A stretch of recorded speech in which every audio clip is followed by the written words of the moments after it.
Hey folks, it's Mike here with the Vermont Rocky Meadow Farm, and today we're going to be starting on columns 7 and 8.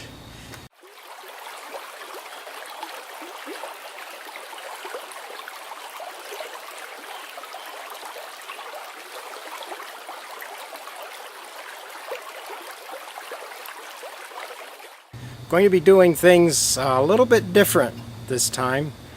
If you've watched in the past, you know I've started using a template down on the footer to help hold the column from shifting around on us, from getting hit with heavy rocks or even the earth. If the earth gets piled up on one side and more than the other, it tends to shift the column as well. So I use that template with the rebar to hold that in place. But we're finding that as we backfill these tubes, there's a lot of adjustments that have to be made as we go to keep them plumb and to make sure they're centered exactly where we want them to be at the top of the tube. So we're going to try and come up with a way to hold the tube. Hopefully that'll speed it up a little bit so we can get this done before midnight. And we'll see how it goes. If it doesn't work, we'll try something different.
We are ready to pour some concrete. Got our forms in here, and this first one is slowly filling up with water. So I want to hurry up. I'll pour that one first. We are slowly running out of daylight here. Well, I think that we're probably going to end up pouring in the dark tonight. Hopefully it won't be too bad. I'm going to predict somewhere between 8 and 10 o'clock we should finish this up. I'll let you know how we do.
Oh, that water might be leaking.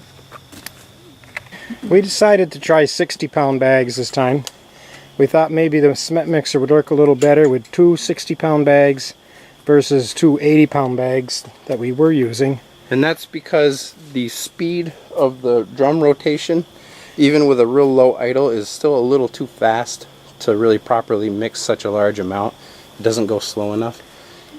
So I think two 60-pound bags would be a little better volume for the speed that it's tumbling the concrete.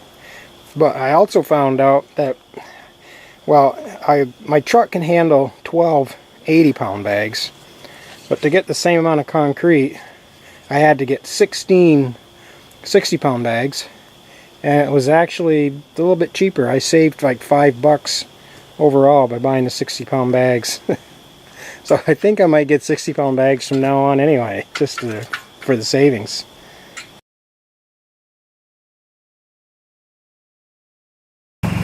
Well folks, we finished that pour up at about 9 o'clock.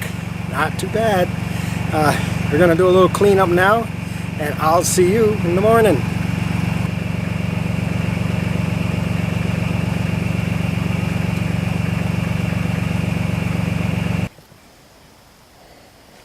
Well, I guess it looks like we're going to have to get to baling this morning. Got a lot of water in there today.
We got our footings backfilled.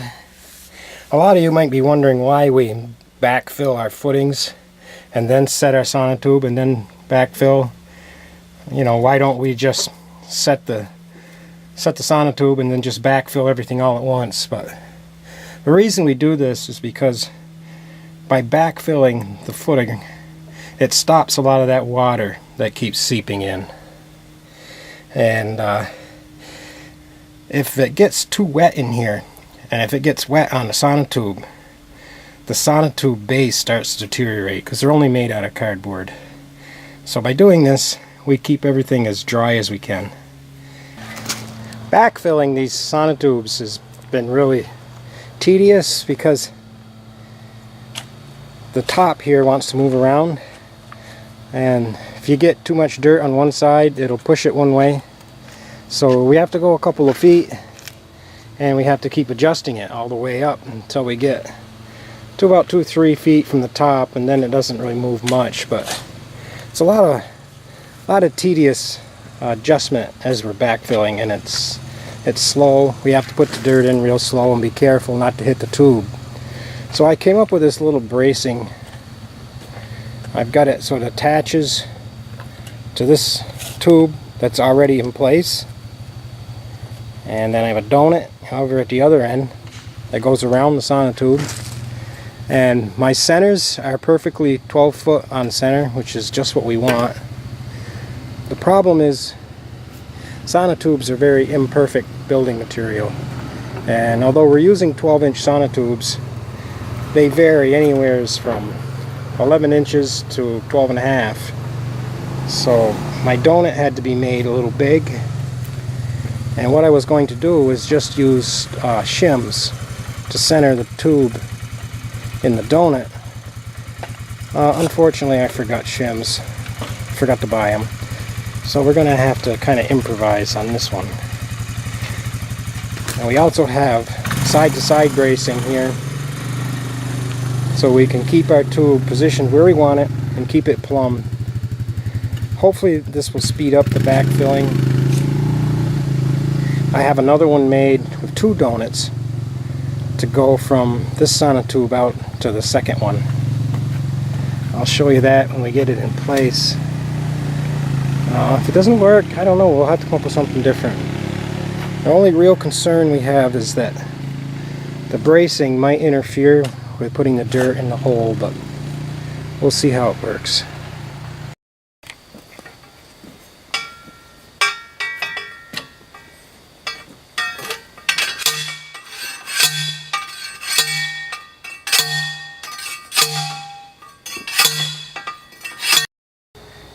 Well, I got this all set up here now. Took a little bit of time fussing with it, getting everything just right, but I think we're about ready to backfill. I just used some little pieces of strapping here screwed into my little donut to hold these tubes in place. Now I got a 2x4 going across with some fence posts holding that up. I think we'll be okay as long as we can keep from hitting stuff with the equipment.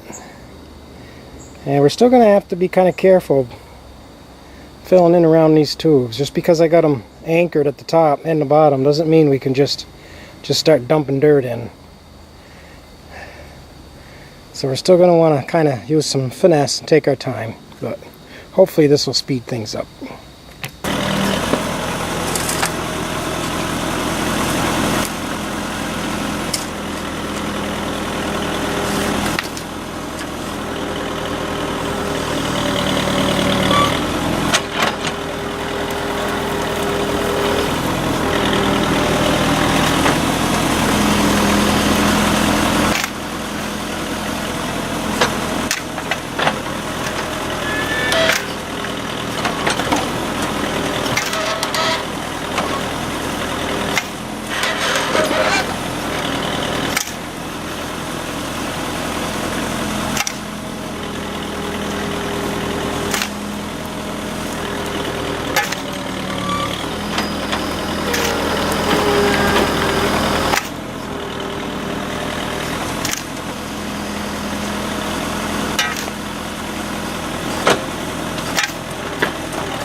We're getting ready to fill these tubes with concrete.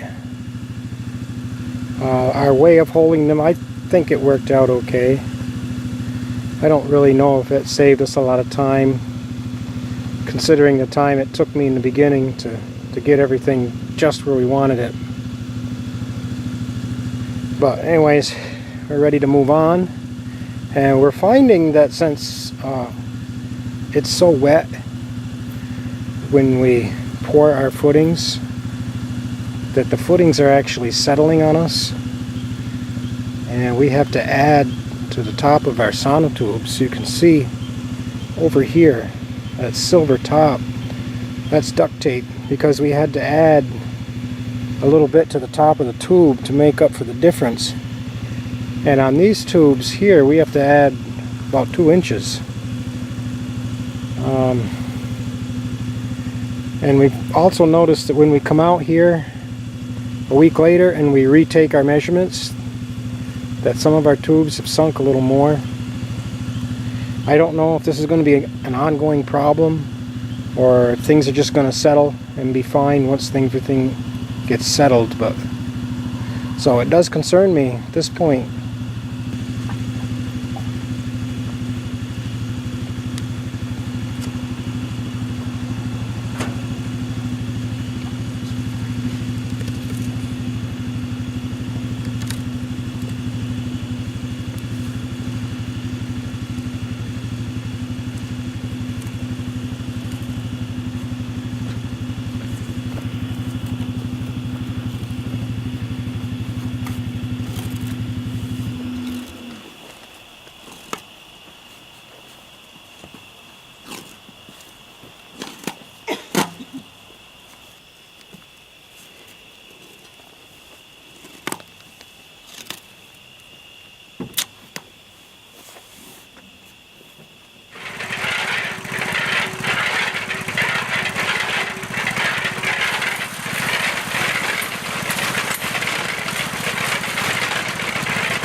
Well folks, I guess that finishes up another weekend here at the Vermont Rocky Meadow Farm.